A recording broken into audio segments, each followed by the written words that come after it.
मधु क्रांति, एक नए युग का आगाज।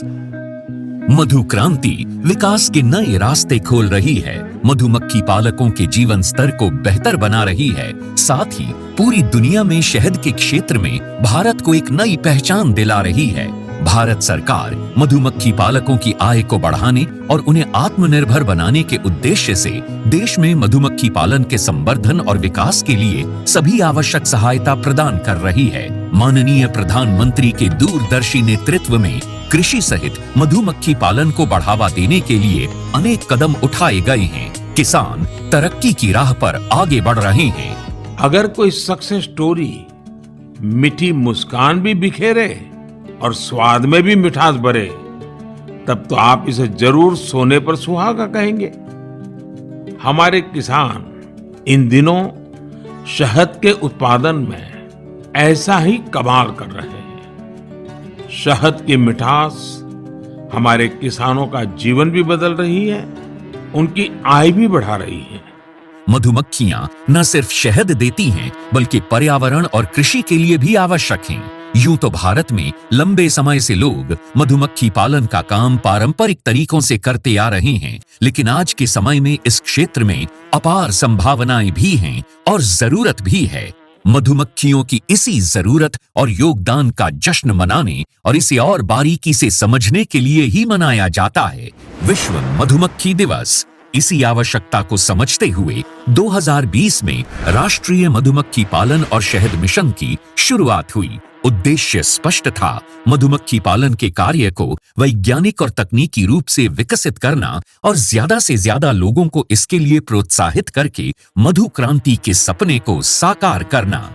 मधुमक्खी पालन से मिलने वाले उत्पाद जैसे शहद, बी वैक्स, रॉयल जेली और पोलन आदि कई क्षेत्रों में प्रयोग किए जाते हैं। माननीय प्रधानमंत्री जी के प्रोत्साहन से और कृषि मंत्री जी के मार्गदर्शन से आज राष्ट्रीय मधुमक्खी पालन और शहद मिशन सफलता का पर्याय बन चुका है। न केवल ये देश के किसानों के लिए आय बढ़ाने का एक साधन बना है, बल्कि तमाम लोगों के जीवन को बेहतर बनाने के साथ साथ देश के आर्थिक विकास में भी योगदान दे रहा है। 2013-14 में उत्पादन 76,000 मीट्रिक टन से बढ़कर 2022-23 में 1,40,000 मीट्रिक टन से अधिक हो गया है।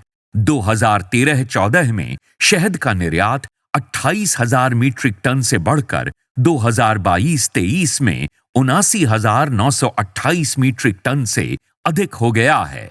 3 विश्व स्तरीय अत्याधुनिक टेस्टिंग लैब और 31 मिनी शहद टेस्टिंग लैब स्थापित हुई। राष्ट्रीय मधुमक्खी पालन और शहद मिशन की कामयाबी सिर्फ आंकड़े ही बयान नहीं कर रहे, कहानियां खुद इसकी सफलता की बानगी पेश कर रही हैं। मैंने 1990 में मधुमक्खी पालन शुरू किया, 2 बॉक्स से शुरू किया और आज हमारे पास लगभग 4,200 बी बॉक्सेस हैं। लगभग 17 तरह के हनी हम लोग प्रोड्यूस करते हैं, जो डिफरेंट एरियाज में बी को माइग्रेट करके प्राप्त होते हैं।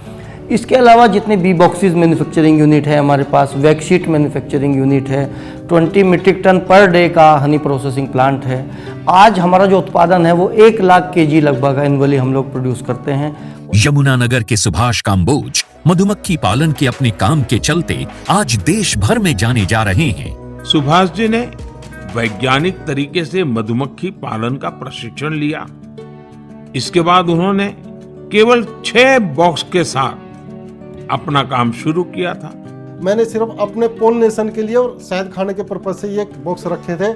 जब मैंने देखा कि मधुमक्खियां भी बढ़ रही हैं और हमें शहद भी मिल रहा है, तो मैंने फिर प्रोफेशनल तौर पे इसी काम को ही करने की सोची और आज की तारीख में मैं लगभग 1500 बॉक्स पे मधुमक्खी पालन कर रहा हूँ। ज्यादा से ज्यादा लोग इस मिशन का हिस्सा बन रहे हैं। इतना ही नहीं, ये मिशन नारी शक्ति को और अधिक सशक्त बनाने में भी बड़ा योगदान दे रहा है। अभी तक महिलाओं के 164 स्वयं सहायता समूहों को इससे जोड़ा जा चुका है। इसी तरह मधु क्रांति पोर्टल पर अभी तक लगभग 14,000 से अधिक पालक और 22 लाख से अधिक कॉलोनीज रजिस्टर हो चुकी हैं। आज भारत प्राकृतिक शहद का 6वां सबसे बड़ा निर्यातक देश है। भारत मधुमक्खी पालन और शहद उत्पादन के क्षेत्र में सारी दुनिया के लिए एक मिसाल के तौर पर उभर कर सामने आ रहा है। मधु क्रांति आय और रोजगार के अवसर बढ़ाए।